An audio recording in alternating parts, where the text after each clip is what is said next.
There has been an increase in security here outside the World Trade Center the last couple days, of course, after the bombing of Iran and that mass shooting in Austin, Texas, that authorities are now investigating as a possible terrorist attack. The alleged shooter has ties to New York City. In fact, he lived in the Bronx for about 17 years.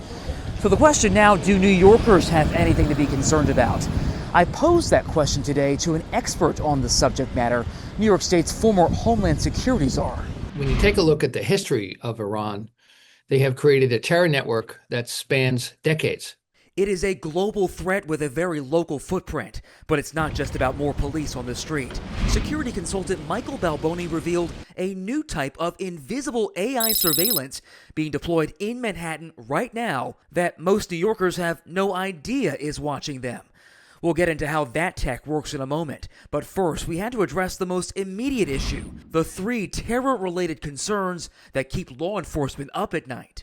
So the first concern is that there are folks here, cells, whether you call them sleeper or you call them cells that have tradecraft, resources, weapons.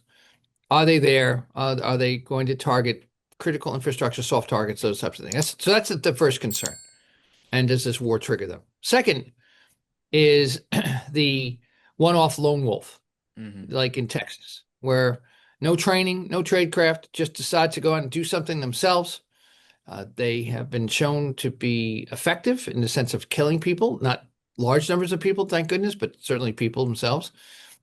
And then, of course, the third piece is whether or not, as a result of this, the Iranian terror network are able to assemble teams in Mexico, in Canada, and send them across. How concerned or how worried should New Yorkers be about something terrible like what happened in Texas happening here?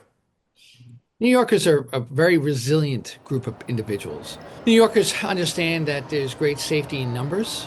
If you're in a city of 8 million people, the chances that you specifically are going to be involved in a violent incident are pretty small. When you see National Guardsmen at the train station, we're seeing an example of deterrence. One of the 4 Ds Balboni uses to define security: deter, detect, delay, and defeat. But he revealed that the real work is now being done by artificial intelligence. The utilization of artificial intelligence to anticipate what type of attack vectors would be the most effective and defend against them is also a part of the calculus now that we haven't had before. Talk about that. What do you mean by that? Artificial intelligence, what kind of role does that play here? Well, when you take a look at the ingress and egress in a site that is critical infrastructure, it gives you the ability to detect anomalies. So is there a person that, when you see the camera footage, that is never shown up to the building beforehand, is carrying a bag that looks, has the telltale signs of looking suspicious, or has a bulge? And there are AI-enhanced video capabilities that can tell when someone is carrying a weapon, more than just the bulge, the way they act. Now, because the suspect lived in the Bronx until 2017, I asked Balboni if investigators are looking back at his New York life. Are investigators looking into that history of what may have happened while he was living in New York? So what they're doing now, obviously they're going through all social media. They're going through all of the contacts. They're going to talk to people who knew him, talk to people who interacted with him. And they're going to certainly track his last, movements in the last week, month, to see how did he come to the weapon? Why did he select this target? That's really what they want to do. And of course, did anyone help him? Yeah, and also we've talked about for now 25 years, if you see something, say something. How relevant is that in 2026?